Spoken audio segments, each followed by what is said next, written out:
Union budget FY 26-27 में government की तरफ से किसी भी सेक्टर को बहुत सब्सटैंशियल सपोर्ट नहीं मिला है।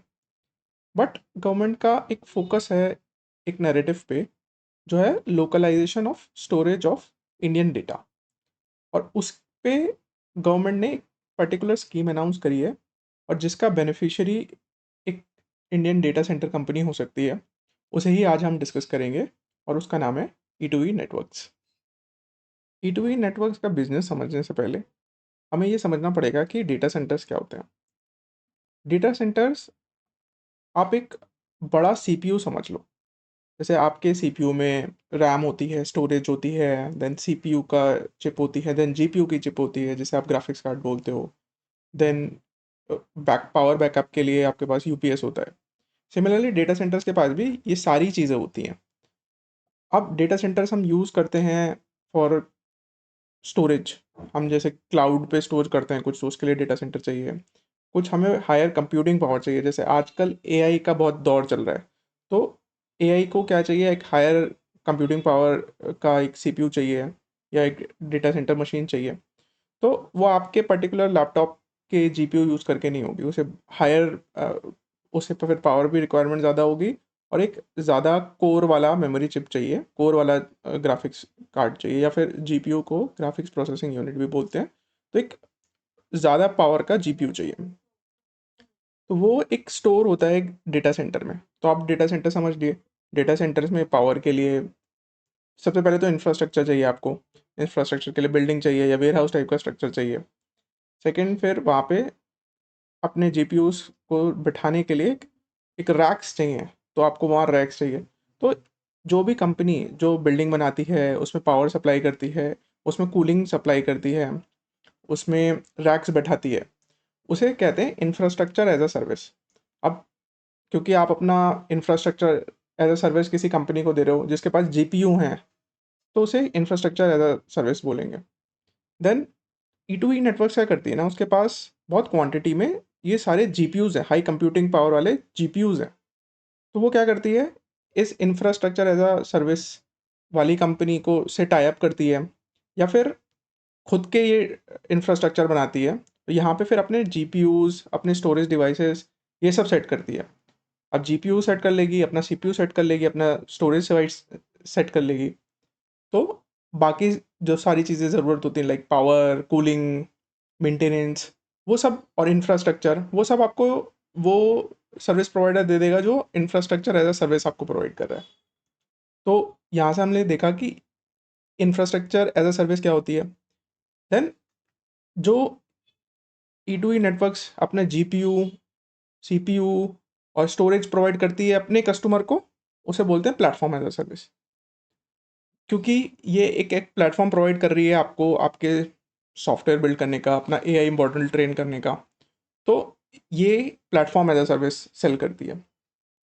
देन आपके पास एक फाइनल स्टेज पे आती है सॉफ्टवेयर एज अ सर्विस। तो आप देखा होगा कि बहुत सारी SaaS कंपनी है, जैसे आप गूगल का जीमेल यूज़ करते हो, तो वो एक सॉफ्टवेयर एज अ सर्विस है।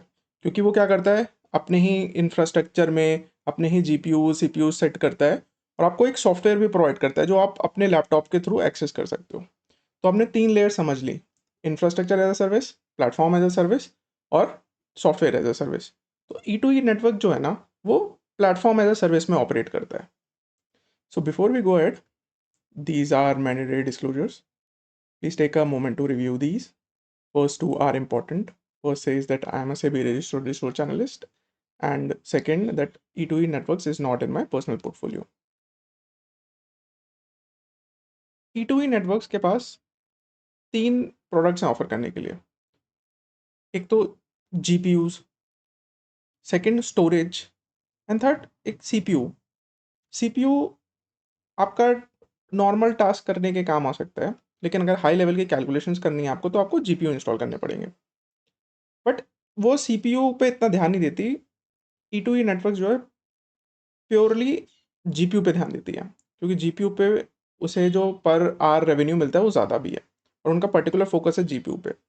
आप देखो, अगर AWS या GCP पे देखोगे आप, जो गूगल क्लाउड या फिर अमेजोन का आपने क्लाउड सुना होगा, अमेजोन वेब सर्विसेज, उसमें आप देखो, आप अपनी वेबसाइट भी होस्ट कर सकते हो, अपने ऐप्स भी चला सकते हो, अपने एआई मॉडल को ट्रेन कर सकते हो, स्टोरेज के लिए यूज़ कर सकते हो।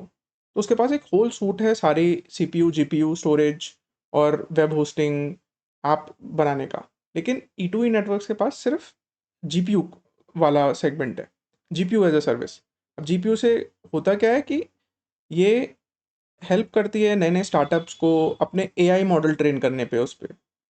स्टार्टअप्स हो गए, जो भी इंडिया में कोई कंपनी है जिसे लोकलाइज़ करना है अपना डेटा जो है चैट जीपीटी पे शेयर नहीं करना है, ओपन एआई पे शेयर नहीं करना है, उसे लोकलाइज़ रखना है इंडिया का, तो वो भी ई2ई नेटवर्क्स के जीपीयू को यूज़ करना चाहेगा। इंडिया की गवर्नमेंट जो है, वो यूज़ करना चाहेगी इंडियन डेटा चाहे इंडिया में ही हो। तो ये सारे जो GPU as a service provide करता है हम ई2ई नेटवर्क्स, इन सारे मल्टीपल एप्लीकेशन में हो सकते हैं। तो हमने ये समझा कि 3 प्रोडक्ट ऑफ़र कर सकता है कोई भी क्लाउड कंप्यूटिंग कंपनी। उसमें एक सीपीयू हो सकता है, एक जीपीयू हो सकता है, एक स्टोरेज हो सकता है। देन क्यों ही ज़रूरत पड़ेगी किसी को जीपीयू लेने की? क्योंकि देखो आप सारे जो नए-नए स्टार्टअप्स आ रहे हैं, वो एआई पे अपने मॉडल्स ट्रेन कर रहे हैं, अपने चैटबॉट्स बना रहे हैं, अपना को-पायलट्स बना रहे हैं, अपने एजेंट्स बना रहे हैं। तो ये सारी जो चीज़ें हैं ना, वो उसे ट्रेन करनी पड़ेंगी, ट्रेन करने के बाद उसे डिप्लॉय करना पड़ेगा प्रोडक्शन में। तो एक जीपीयू की कॉस्ट आप मान के चलो कि 70-80 लाख रुपए आती है। देन उस पे इंफ्रास्ट्रक्चर बनाना है, फिर पावर देनी है। तो ये सब एक इनिशियल सेटअप जो है ना, वो बहुत एक्सपेंसिव होता है। तो एक स्टार्टअप अफ़ोर्ड नहीं कर सकता। देन क्या है ना कि उस जीपीयू की ज़रूरत नहीं है उसे हमेशा 24/7 आवर्स। उसे ज़रूरत है कुछ 1 घंटे के लिए, 2 घंटे के लिए, 5 घंटे के लिए। जब जब तक वो ट्रेन कर रहा है तब तक 5 घंटे के लिए, और जब वो डिप्लॉय कर रहा है तो 24/7 की ज़रूरत है, लेकिन उसमें हायर कंप्यूटिंग पावर की ज़रूरत नहीं है। तो ये जो वेरिएबल नीड्स हैं, उसे फुलफ़िल करने के लिए ही ई2ई नेटवर्क्स आता है। क्योंकि वो फिक्स्ड कॉस्ट इतना नहीं लगाना चाहता अपना किसी भी एसेट को परचेज़ करने में। तो वो क्या करेगा कि ई2ई नेटवर्क्स पे जाके उनसे ये पर्टिकुलर डिमांड रखेगा, और जितना वो डिमांड रहेगी उसकी, उतना ही जितना उसका यूसेज रहेगा, उसी हिसाब से उस पे चार्जेज़ बना वो ई2ई कंपनी जो है उस पे उसे चार्ज करेगी। देन ई2ई जो है उसके कस्टमर्स कौन से हैं? तो आप देखो कि गवर्नमेंट खुद ही प्रमोट कर रही है कि इंडिया का एआई जो भी जो भी इंडियन गवर्नमेंट की साइट्स हैं, इंडियन फाइनेंशियल डेटा है, वो चाहती है कि इंडिया में ही रहे, और इंडिया के ही जो भी एआई बनेंगे, वो इंडिया में ही ट्रेन हो, उसका डेटा भी इंडिया में रहे, और वो इंडिया में ही ऑपरेशनलाइज़ और प्रोडक्शन फेज़ में भी चले। तो इसलिए उसने एक गवर्नमेंट ने सॉवरेन एआई का मिशन चलाया है, और जो इंडिया एआई मिशन जो है, इसमें ई2ई नेटवर्क्स को कुछ 200-250 करोड़ का ऑर्डर भी मिला है। देन जो भी एंटरप्राइज़ होते हैं बड़े-बड़े, लाइक बैंक्स हो गई, आईटी सर्विसेज़ हो गई, वो सब भी इंटरनल जो भी एआई यूज़ करती हैं, वो भी इनके यूज़र्स हैं। देन एआई के स्टार्टअप्स हो गए, इवन जो ग्लोबल एआई यूज़र्स हैं, वो भी ई2ई के कस्टमर हो सकते हैं।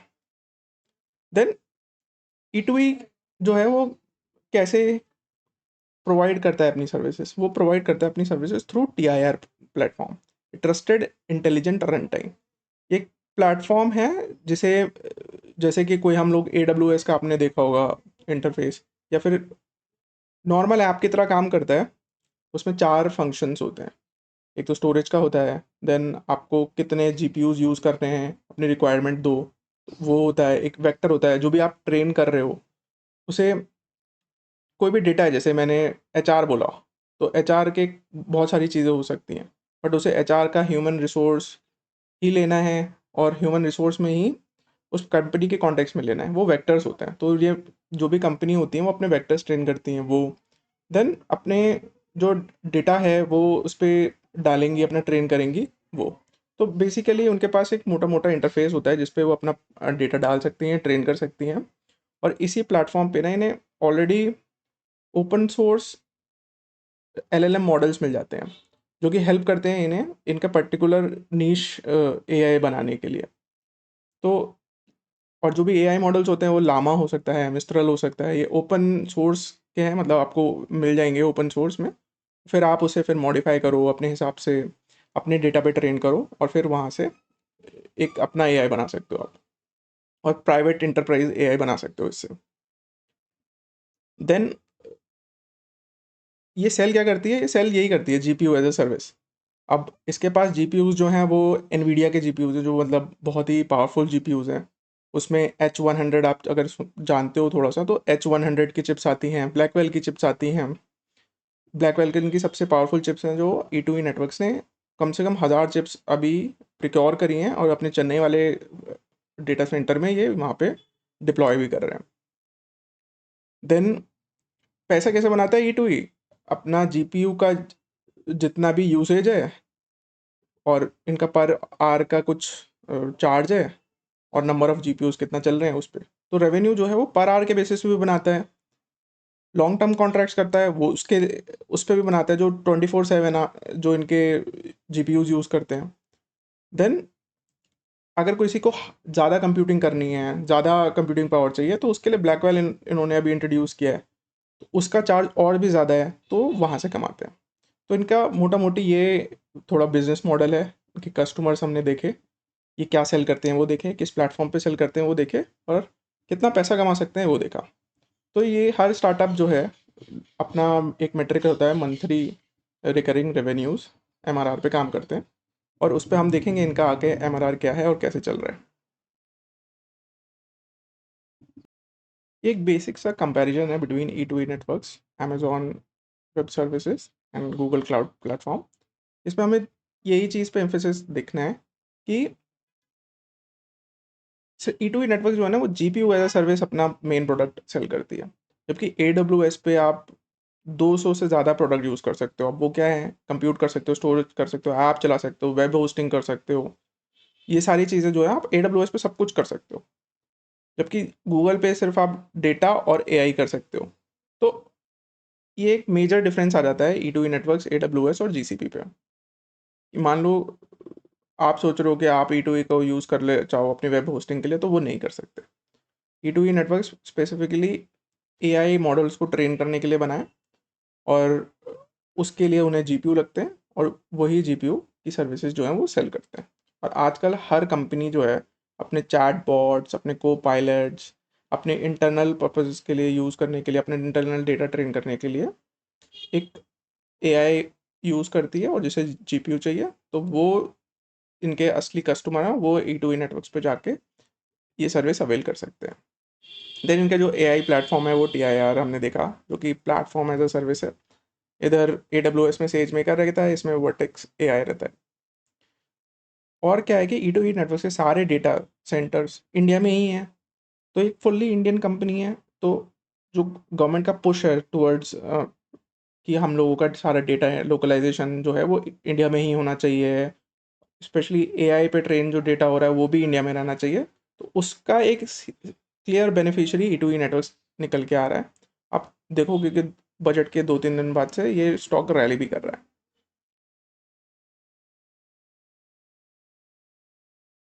करंटली E2E के पास 3900 GPUs हैं। अब ये GPUs ना ब्लैकवेल वाले नहीं हैं, जो कि हायर कंप्यूटिंग पावर है जिनके पास, वो 1000 है। उन्होंने अभी 1024 जो है वो प्रिक्योर करे हैं, तो टोटल इनका जो काउंट हो जाए ना, वो अब 5000 हो जाएगा। अभी तक ये 3900 यूनिट्स पे ही ऑपरेट कर रहे थे। अब इसमें एक बहुत क्रिटिकल फैक्टर हो जाता है कि ये 3900 जो इनके पास GPUs इंस्टॉल्ड हैं, उसमें यूटिलाइज कितने हो रहे हैं। तो आप इनकी सेल्स फिगर देखो, पिछले 4-5 क्वार्टर से देखो आप, ये 41 करोड़, 47 करोड़, 41 करोड़, 33 करोड़, जैसे जैसे यहाँ पे कैपेसिटी, इनकी जो जीपीयू का यूटिलाइजेशन कम हुआ, इनका रेवेन्यू भी कम हो गया, और एकदम से आके यहाँ पे 70 करोड़। अब आपको ये देखना है कि जो भी इनके जीपीयूज लगे हुए थे, ये पहले यूटिलाइज नहीं कर पा रहे थे, और एकदम से दिसंबर में आके इनका यूटिलाइजेशन बढ़ा है। तो मैनेजमेंट ने ये बोला है कि इस फेज़ में वो एक्सपेक्ट कर रहे थे कि इंडिया एआई का इनके ऑर्डर्स मिलेंगे, और इंडिया एआई के मिशन पे जो जो भी ऑर्डर्स मिलेंगे उससे इनकी कैपेसिटी यूटिलाइज होगी। वो फाइनली जाके दिसंबर में लाइव हुई है। इसलिए आप देखोगे दिसंबर में रेवेन्यू एकदम से बढ़ गए, 70 करोड़ हो गए, जो कि 68% का जंप है। और ड्यूरिंग दिस फेज, जो ये 5-6 क्वार्टर्स हैं, इसमें देखो आप, लो यूटिलाइजेशन होने की वजह से इनका जो नेट प्रॉफिट है वो भी रिड्यूस होकर नेगेटिव में आ गया था। और मार्केट जो है ना, ये चीज़ें सेंस कर लेता है पहले ही कि आगे चल के इनका लॉस होने वाला है या लॉस प्रॉफिट मेकिंग से लॉस मेकिंग जाने वाली है, तो इसे एकदम से पनिश भी करता है। तो आप देखोगे कि ई2ई नेटवर्क जो है वो एक टाइम पे 4,000 5,000 पे ट्रेड करता, तो गिर गिर के 2,000 पे आ गया था। अब मैनेजमेंट बोल रहा है कि बाय एंड दिसंबर उनकी यूटिलाइजेशन जो है वो 60 to 65% इन 3,900 जो यूनिट्स इन्होंने लगाई हैं वो हो गई है। तो इसे रफ मैथ्स मैंने करी है कि इन्होंने 70 करोड़ किया एक क्वार्टर में, इसे मैंने 4 से मल्टीप्लाई किया जो क्या है 280, देन मैंने उसे 65% यूटिलाइजेशन पे देखा, तो ईयरली इनका रेवेन्यू निकल के आया अराउंड 430 करोड़। देन 430 करोड़ में अब यहाँ देखो आपकी एक मेरे को फिगर मिल गई कि 430 करोड़ मैक्स कर सकते हैं थ्रू अपने ये वाले जीपीयूज जो इनके नॉर्मल जीपीयूज है। मैनेजमेंट बोलता है ये चीज़ कि जो नए 1,000 जीपीयू लिए हैं ब्लैकवेल के, इससे ये साल के 250 करोड़ कर सकता है। तो मैंने बस इसे डिवाइड किया इसके रेवेन्यू को नंबर ऑफ जीपीयू से इधर, और जीपीयू में और ब्लैकवेल में दोनों में डिवाइड किया, तो देखा मैंने कि रेवेन्यू पर जीपीयू जो है ना वो नॉर्मल जीपीयूज का जो है वो सिर्फ 7 लाख रुपए साल का आ रहा है, लेकिन ब्लैकवेल का देखो 24 लाख रुपए साल का आ रहा है। तो देखो आपकी जो भी ब्लैकवेल को यूज़ करेगा आगे चल के उससे 24 लाख रुपए इन्हें पर जीपीयू मिल सकता है। फिर मैंने देखा कि Q4 में मैनेजमेंट बोल रहा है कि हम लोग ये 3,900 वाले जो जीपीयूज है ना इनका यूटिलाइजेशन बढ़ा लेंगे अपना, और अगर ये वहाँ से ये बढ़ा लेंगे यूटिलाइजेशन प्लस ये 1,000 जीपीयू जो ब्लैकवेल के इन्होंने लिए हैं उसे भी डिप्लॉय कर देंगे और उसे भी स्केल अप करना शुरू करेंगे। तो मैं मान के चल रहा हूँ कि इनकी कैपेसिटी जो होगी वो अराउंड 5,000 जीपीयूज़ की हो जाएगी। उस 5,000 जीपीयूज़ में मैंने माना है कि 40% यूटिलाइज़ करेंगे खाली। तो उससे जो रेवेन्यू निकल के आया ना वो निकल के आया अराउंड 90 करोड़ का। तो आप देखो कि Q3 में 670 करोड़ आया था, Q4 में 90 करोड़ हो गया। आप देखो कितना बड़ा जंप है ये रेवेन्यूज़ में। और आगे चल के फिर जैसे जैसे इनका यूटिलाइजेशन बढ़ेगा, लाइक यहाँ 45% होगा, यहाँ 50% होगा, यहाँ 55% होगा, यहाँ 60% होगा, वैसे वैसे इनका रेवेन्यूज जो है ना वो भी बहुत ड्रास्टिकली इंप्रूव होते जाएंगे। देन इन्होंने बोला है कि इन्होंने इंडिया एआई मिशन पे इन्हें कंबाइंड कॉन्ट्रैक्ट्स मिले हैं 265 करोड़ के। अब देखो खुद कि अभी तक ये पूरे साल का रेवेन्यू ही इन्हें इंडिया एआई मिशन से मिलने लगेगा। अब इन्होंने ये फेज़ मैनर में स्टार्ट करना है और इन्होंने दिसंबर में ये चालू भी कर दिया है। जो आप ये इंक्रीमेंट देख रहे हो ना 43 से 70, उसमें काफ़ी पार्ट जो है वो इंडिया एआई मिशन का भी है। देन इन्होंने एक एक्विजिशन भी किया है जारिस लैब का। मैनेजमेंट बोलता है कि हमने फॉरेन के प्लेयर्स एक्वायर करने के लिए किया है। अब बोल रहे हैं कि इंडिया में इतना फोकस नहीं रखेंगे क्योंकि डिमांड जो है फॉरेन में ज़्यादा है। तो उन्होंने ये जारविस लैब का एक्विजिशन किया है ताकि इन्हें फॉरेन कस्टमर्स भी मिल सकें जो आप इनको आके ई2ई प्लेटफॉर्म पे अपने एआई ट्रेन कर सकें। तो ये जो एक्विजिशन है इनका ऐसे बहुत रेवेन्यू जनरेट नहीं करेगा, बट इन्हें इनेबल करेगा फॉरेन क्लाइंट्स को ऑनबोर्ड करने के लिए। और ये जारविस लैब के काफ़ी सारे एम्प्लॉयज़ हैं, टैलेंट है, वो भी हेल्प करेंगे इन्हें आगे स्केल अप करने के लिए और इसे बिल्ड करने के लिए। देन इन्होंने एक एल के साथ कॉन्ट्रैक्ट भी किया है। अब एल क्या है ना, एक कंस्ट्रक्शन कंपनी है, उसके पास बहुत सारा इंफ्रास्ट्रक्चर बना हुआ है डेटा सेंटर्स का। अब एल बोल रहा है कि आप हमसे ये इंफ्रास्ट्रक्चर ले लो, इंफ्रास्ट्रक्चर एज अ सर्विस, आप अपने जीपीयू हमारे डेटा सेंटर में लगाओ, और हम जो अपना जो भी हमारे कनेक्शंस हैं, जो भी हमारे दूसरी कंपनीज हैं, उसे इनकरेज करेंगे कि आपसे ये प्लेटफॉर्म एज अ सर्विस ले और आपके क्लाइंट बने। तो ये एक इन्होंने कॉन्ट्रैक्ट किया जिस पे इन्हें 8.49 करोड़ का जीपीयू सर्विस इन्हें प्रोवाइड करनी है जनवरी में। तो एक ये कॉन्ट्रैक्ट किया, ये पॉजिटिव है। इंडिया में भी इन्होंने पार्टनरशिप क्रिएट कर ली, फॉरेन में भी पार्टनरशिप क्रिएट कर ली। तो मैनेजमेंट का एक्सपेक्टेशन है कि इनका यूटिलाइजेशन जो है आगे चल के वो बढ़ेगा, और नहीं बढ़ा ये तो फिर आप देखोगे ये लॉसेस बनाने शुरू कर देते हैं। तो इनके लिए बहुत क्रिटिकल है कि इनका जो जीपीयू का यूटिलाइजेशन है वो बढ़ता रहे। यूनियन बजट में एक long term tax holiday provide किया है फॉरेन क्लाउड सर्विसेज प्रोवाइडर को, और वो एक कंडीशन पे किया है कि वो ये सर्विसेज जो प्रोवाइड करेंगे वो थ्रू इंडियन डेटा सेंटर्स करेंगे, और इंडियन डेटा सेंटर्स जो भी ये रिक्वायरमेंट फुल करेगा उसे बोलेंगे डोमेस्टिक रीसेलर रिक्वायरमेंट। और यही डोमेस्टिक रीसेलर जो है ना, इंडियन रीसेलर रिक्वायरमेंट, वही E2E जो है वो फुलफिल करेगा। अगर तो आप देखोगे, अगर किसी भी फॉरेन कंपनी को लाइक AWS को या GCP को या और किसी कंपनी को अगर ये टैक्स हॉलीडे लेना है, लॉन्ग टर्म टैक्स हॉलीडे लेना है, और टैक्स हॉलीडे अप टू क्या है कि एग्जाम करेगा इनकम टैक्स से अप टू 2047, वो लेना है तो उसे E2E के साथ पार्टनरशिप करनी पड़ेगी और फिर ये सर्विसेज प्रोवाइड करनी पड़ेंगी। तो देखो आप सीरियसली ये E2E अभी तक तो AWS और GCP और बड़े बड़े हाइपर स्केलर्स के साथ काम नहीं कर रहा था, बट इसको अगर उन्हें अवेल करना है तो उसे E2E के साथ पार्टनर्स करना पड़ेगा। तो ये एक बहुत अपसाइड है E2E के बिजनेस में। यानी नीचे जो आप देख रहे हो ना, एक बार ग्राफ है उसके ARR का, एवरेज रिकरिंग रेवेन्यूज। अब हर महीने का ARR आप देखोगे, मंथली रिकरिंग रेवेन्यू सॉरी, तो आप देखोगे यहाँ पे आके पीक हो गया था और फिर अगेन यहाँ पे आके एकदम से ड्रॉप आया, और ड्रॉप आया तो इसकी ड्रॉप की वजह से आप देखोगे लास्ट 2-3 क्वार्टर से ये लॉस मेकिंग भी हो गई थी, और फाइनली जाके ये दिसंबर में 28 करोड़ था, ये 280 मिलियन लिखा है तो ये 28 करोड़ मानो। तो अब मैनेजमेंट बोलता है ये 28 करोड़ को हम बाय मार्च जो आने वाली है, मार्च 2026, 35 करोड़ तक लेके जाएंगे।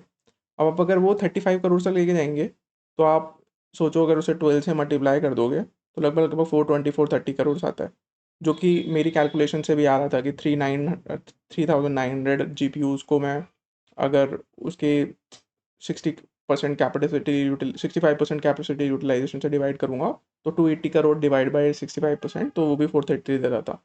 तो वो 430 इसलिए आ रहा था, अगर इनका MRR जो है वो अगर 35 करोड़ हो जाए तो अराउंड 420-430 करोड़ ये करंट अपनी कैपेसिटी जो 3900 GPUs की कैपेसिटी है उससे कर सकते हैं।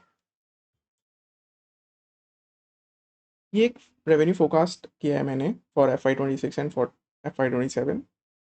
इसमें मैंने वही देखा है कि FY26 में ये 219 करोड़ करेंगे, जो कि हमारे पास अभी 183 करोड़ तो कर ही लिया इन्होंने ट्रेलिंग 12 मंथ्स का।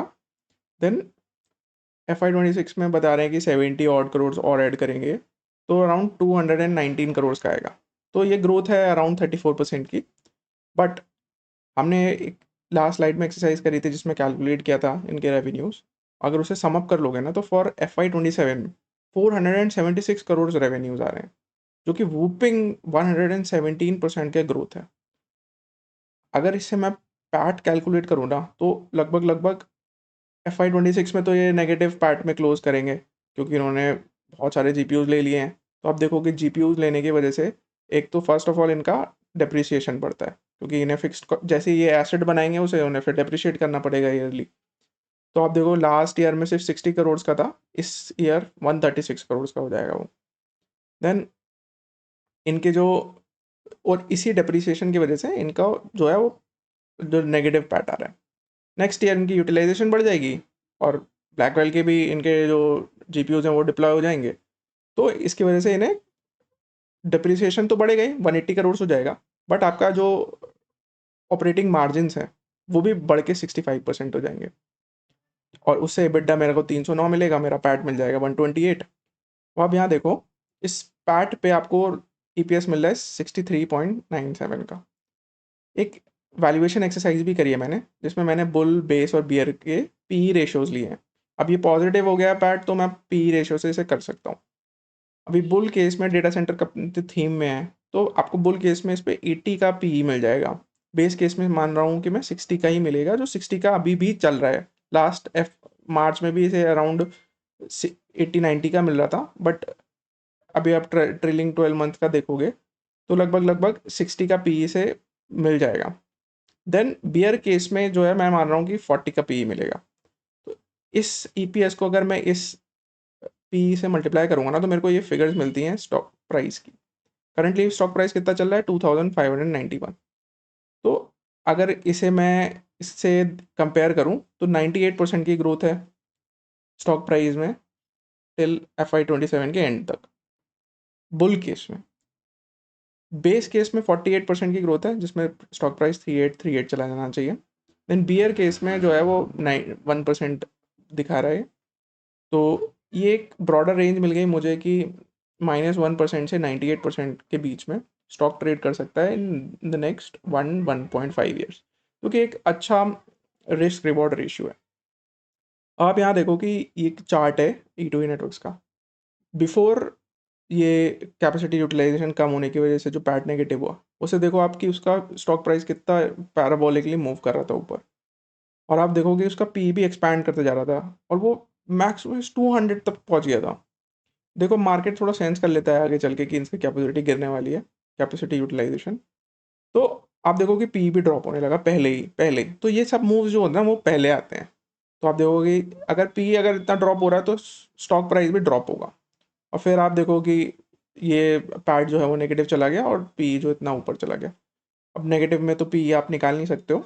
तो जैसे जैसे ये बार फिर से पॉजिटिव की तरफ आने लगेंगे, उस तरफ आप देखोगे ये पी भी स्टेबलाइज हो जाएगा 60 के अराउंड पे।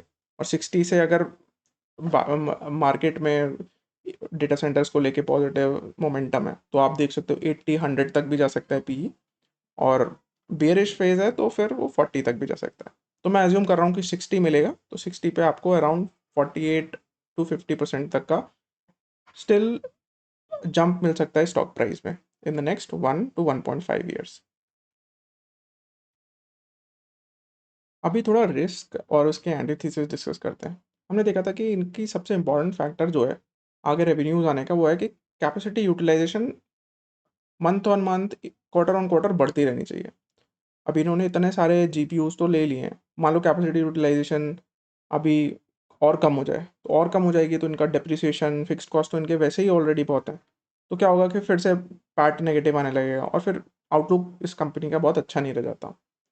देन वर्ल्ड में हर जगह जीपीयूज खरीद रही हैं बड़ी बड़ी कंपनीज, अमेजोन खरीद रही है, मेटा खरीद रही है, गूगल खरीद रही है। तो हो सकता है कि वहाँ पे इतना ओवर कैपेसिटी हो जाए कि इनकी जो जीपीयू की अभी प्राइस मिलता है पर आवर का वो कम हो जाए। तो अगर वो कम हो गया तो ऑटोमेटिकली इनको यूटिलाइजेशन तो बढ़ रही है लेकिन पर आर का प्राइस कम हो गया, तो फिर रेवेन्यू कम हो जाएगा। रेवेन्यू कम होगा तो फिर आउटलुक कम खराब हो जाएगा इस कंपनी का। अभी क्या है ना कि इसने बहुत ज़्यादा केपेक्स कर दिया है अपने जीपीयूज़ में, अपने इंफ्रास्ट्रक्चर में। तो अभी इनका कोई भी डिले होता है ना, इनकी डेटा सेंटर की रेडीनेस में, इनकी पावर अवेलेबिलिटी में या कस्टमर के ऑनबोर्डिंग में, तो क्या होगा कि इनका डेप्रिसिएशन से कॉस्ट इतनी, वही अगेन कैपेसिटी यूटिलाइजेशन जो होगी ना वो डिलेड हो जाएगी। वो डिले हो जाएगी तो ये बहुत बड़ा एग्जीक्यूशन रिस्क रहता है E2E पे। देन जो भी AWS है, GCP है, अजोर है, ये सब भी ना बहुत जीपीयूज लगा रहे हैं और बहुत ही हाई लेवल का कंपटीशन है इनके ऑलरेडी में। तो हो सकता है कि आगे चल के क्या करें कि जीपीयू की प्राइसिंग कम कर दें, एक वॉर आ जाए, प्राइसिंग वॉर में आ जाए। अगेन अगर वो प्राइसिंग कम कर देंगे तो E2E को सस्टेन करने में, अपने प्राइसिंग सस्टेन करने में डिफ़िकल्टी होगी। और वो कब होगी तो फिर अगेन फिर वो पैट पे प्रेशर आएगा, पैट पे प्रेशर आएगा, रेवेन्यूज़ पे प्रेशर आएगा, तो आउटलुक भी ख़राब होगा। लेकिन अभी क्या है ना कि जीपीयूज जो है ना बहुत तेज़ी से एवॉल्व हो रहे हैं क्योंकि एआई बहुत फास्ट ग्रो कर रहा है। तो इन्होंने इतने सारे जीपीयूज खरीद तो ले हैं। अब हो सकता है कि ये अज्यूम कर रहे हैं कि 8-10 साल तक वो जीपीयूज चल जाएंगे, बट क्या हुआ कि इसमें कोई टेक्नोलॉजी ब्रेक थ्रू आ जाए, उसकी वजह से क्या हो कि पूरा जीपीयूज जो है इनके इनकी टेक्नोलॉजी ही ऑब्सोलीट हो जाए। तो एक वो रिस्क रहता है। देन इनका जो प्लेटफॉर्म है ना वो जो ओपन सोर्स के एआई यूज़ कर रहा है, जो LLM यूज़ कर रहा है, जो हमने देखा था ये ओपन सोर्स के यूज़ करता है। तो वो क्या है कि अभी कोई दूसरी कंपनी आ जाए, अपने वो भी जीपीयूज़ खरीद ले और वही ओपन सोर्स के LLMs यूज़ कर ले, तो और अपने लिए प्लेटफॉर्म बना सकती है। तो ऐसे कुछ बहुत एंट्री बैरियर नहीं है इनके बिजनेस में बस। तो इसी वजह से ये एक बड़ा रिस्क रहता है कि कोई भी बड़ा जैसे कि अडानी, रिलायंस, ये सब भी सोचें कि हम लोग जीपीयू वाले बिजनेस में आएंगे, तो इनके लिए एक बड़े कॉन्ग्लोमरेट या बड़े फैमिली हाउस से कंपटीशन करना पड़ेगा फिर से। अब वो सब भी क्या है कि प्राइसिंग वॉर पे आ सकते हैं, कम प्राइस पे दे सकते हैं, तो फिर ये E2E के लिए बहुत मुश्किल हो जाएगा आगे ग्रो करने के लिए। देन पॉलिसी है कि अभी हेल्प कर रही है पॉलिसी इंडियन गवर्नमेंट की, आप पुश करो डेटा को इंडिया में रखो, और वो और उसके लिए इंसेंटिव भी दे रही है। वो इंसेंटिव हटा देगी या कुछ डाइल्यूशन हो जाएगा, तो फिर अगेन E2E बिजनेस पे उसके पेस ऑफ ग्रोथ पे प्रॉब्लम आने शुरू हो जाती है। देन इनका कस्टमर कंसंट्रेशन का रिस्क तो है ही, क्योंकि इनका 280 करोड़ तो सिर्फ इंडिया AI के मिशन से आ रहा है। अब वही गवर्नमेंट ने अपना हाथ हटा लिया सर से, तो फिर इनका पूरा रेवेन्यू मॉडल, बाकी यूटिलाइजेशन सब जो है वो सब थोड़ा ऊपर नीचे हो जाएगा, और फिर पैट और रेवेन्यू पे प्रेशर आएगा।